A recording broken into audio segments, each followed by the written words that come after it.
नमस्कार। चलिए आज एक ऐसी जगह की कहानी में चलते हैं जो पहली नज़र में शायद किसी भी दूसरे भारतीय रेलवे स्टेशन जैसी ही लगे। लेकिन इस साधारण से चेहरे के पीछे ना एक बहुत बड़ी और असाधारण कहानी छिपी है। ये कहानी है कोरबा स्टेशन की, एक ऐसे गुमनाम पावर हाउस की जो देश को चलाता है। अच्छा, इस पूरे विश्लेषण को शुरू करने से पहले एक सवाल मन में आता है।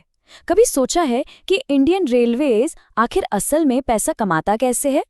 ज्यादातर लोगों के दिमाग में पहला जवाब आएगा पैसेंजर टिकट से। लेकिन क्या यही पूरी सच्चाई है? शायद नहीं। असली तस्वीर ना कुछ और ही है। देखिए, यात्री टिकटें जरूरी तो हैं, इसमें कोई शक नहीं, पर वो कमाई का बस एक छोटा सा हिस्सा है। इंडियन रेलवे का जो असली इकोनॉमिक इंजन है, जो असल में पैसों का पहिया घुमाता है, वो है माल ढुलाई, मतलब हमारी मालगाड़ियाँ। और माल ढुलाई की यही कहानी हमें सीधे लेकर चलती है कोरबा स्टेशन।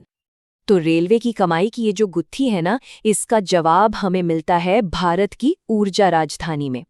चलिए पता लगाते हैं कि ये जगह कौन सी है और इसका रेलवे की कमाई से इतना गहरा नाता आखिर है क्यों। तो ये जगह है कोरबा, छत्तीसगढ़ का एक बड़ा जिला जिसे पावर कैपिटल ऑफ इंडिया के नाम से जाना जाता है। क्यों? क्योंकि यहाँ कोयले के बहुत बड़े विशाल भंडार हैं और एनटीपीसी और बाल्को जैसे देश के कुछ सबसे बड़े औद्योगिक प्लांट भी यही हैं।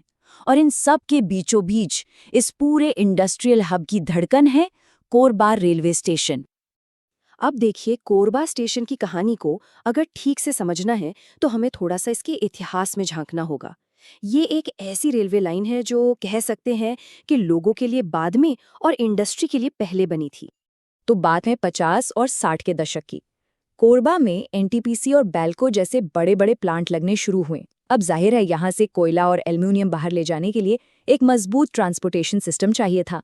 तो इसी जरूरत को पूरा करने के लिए चांपा कोरबा फ्रेट लाइन बिछाई गई। फिर जैसे जैसे कोयले की ढुलाई बढ़ी तो 1987-89 तक इस पूरे रूट को इलेक्ट्रीफाई कर दिया गया ताकि भारी भरकम मालगाड़ियां आसानी से चल सकें। और आज तो ये लाइन गेवरा रोड तक जाती है, जो एशिया की सबसे बड़ी कोयला खदानों में से एक है। तो यहीं से इस स्टेशन की एक दोहरी पहचान बनती है। एक तरफ तो ये हजारों यात्रियों की सेवा करता है और दूसरी तरफ ये देश के आर्थिक पहिए को घुमाने में मदद करता है। ये है यात्री बनाम मालगाड़ी की दुनिया। सच कहूं तो कोरबा की कहानी में सबसे दिलचस्प मोड़ यहीं आता है। ये एक स्टेशन होकर भी एक ही वक्त में दो अलग अलग दुनियाओं को जीता है। एक दुनिया है यात्रियों की, जो हमें प्लेटफॉर्म पर दिखती है, चहल पहल, लोगों का आना जाना। और दूसरी दुनिया है कोयले की, जो पर्दे के पीछे रहकर पूरे देश को रोशन करती है। अगर हम इन दोनों दुनियाओं को आमने सामने रखें तो फर्क साफ नजर आता है। देखिए, यात्री टर्मिनल के तौर पर इसका मकसद है रोज के यात्रियों और प्रवासी मजदूरों की सेवा करना। इसके लिए यहाँ सिर्फ 3 प्लेटफॉर्म हैं। ये हजारों लोगों के लिए एक सोशल लाइफलाइन है। वहीं दूसरी तरफ इसका जो आर्थिक इंजन वाला रूप है, उसका मकसद है भारत के एनर्जी ग्रिड को कोयला पहुंचाना। और इसके लिए यहाँ से रोजाना दर्जनों कोयले से लदी मालगाड़ियां निकलती हैं। इसीलिए ये दक्षिण पूर्व मध्य रेलवे जोन की कह सकते हैं कि फाइनेंशियल बैकबोन है। रेलवे प्रशासन की नज़र में तो कोरबा गेवरा सेक्शन की अहमियत इतनी ज़्यादा है कि इसे मजाक में सोने का अंडा देने वाली मुर्गी तक कहा जाता है।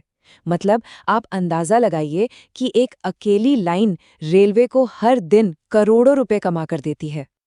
पर यह स्टेशन सिर्फ पैसों और कोयले के बारे में नहीं है। ये स्टेशन लाखों लोगों की जिंदगी से भी जुड़ा है। तो चलिए अब बात करते हैं कोरबा की उन यात्री ट्रेनों की, जो यहाँ के लोगों के लिए किसी जीवन रेखा से कम नहीं है। यहाँ से देश के अलग अलग कोनों के लिए कुछ बहुत ज़रूरी ट्रेनें चलती हैं, जैसे कि छत्तीसगढ़ एक्सप्रेस, जो कोरबा को सीधे अमृतसर से जोड़ती है, मतलब 7 राज्यों को पार करते हुए। फिर है शिवनाथ एक्सप्रेस, जो व्यापार और इलाज के लिए नागपुर जाने वालों के लिए बहुत ज़रूरी है। वैन गंगा एक्सप्रेस है, जो बेंगलोर जाने वाले स्टूडेंट्स और आईटी प्रोफेशनल्स के लिए खास है। और यहाँ तक कि कोचुवेली एक्सप्रेस, जो सुदूर दक्षिण में केरल तक का सफ़र तय करती है। लेकिन इन सब में छत्तीसगढ़ एक्सप्रेस का एक अलग ही मुकाम है। ये सिर्फ एक ट्रेन नहीं है, ये उत्तर प्रदेश, बिहार और पंजाब जैसे राज्यों से यहाँ काम करने आए उन हजारों प्रवासी मजदूरों के लिए अपने घर तक पहुँचने का एक सपना है, एक जरिया है। इसलिए इसे सचमुच लोगों की जीवन रेखा कहा जाता है। तो कोरबा का आज जितना प्रभावशाली है ना, इसका आने वाला कल भी उतनी ही तेजी से बदल रहा है। चलिए देखते हैं कि इस जरूरी स्टेशन को और बेहतर बनाने के लिए भविष्य में क्या योजनाएं हैं। भविष्य की योजनाओं में 3 बड़े और अहम कदम शामिल हैं। पहला, अमृत भारत स्टेशन योजना। इसके तहत स्टेशन की पूरी बिल्डिंग और सुविधाओं का कह सकते हैं कि काया पलट किया जाएगा। दूसरा, तीसरी और चौथी रेलवे लाइन का निर्माण हो रहा है। इससे होगा ये कि मालगाड़ियों का ट्रैफिक अलग हो जाएगा और यात्री ट्रेनों की देरी कम होगी। और तीसरा, पिट लाइन को बढ़ाया जा रहा है ताकि यहां से और नई ट्रेनें शुरू की जा सकें। तो ये थी कोरबा स्टेशन की कहानी। एक ऐसा स्टेशन जो यात्रियों को उनकी मंजिल तक तो पहुंचाता ही है, साथ ही पूरे देश तक ऊर्जा भी पहुंचाता है।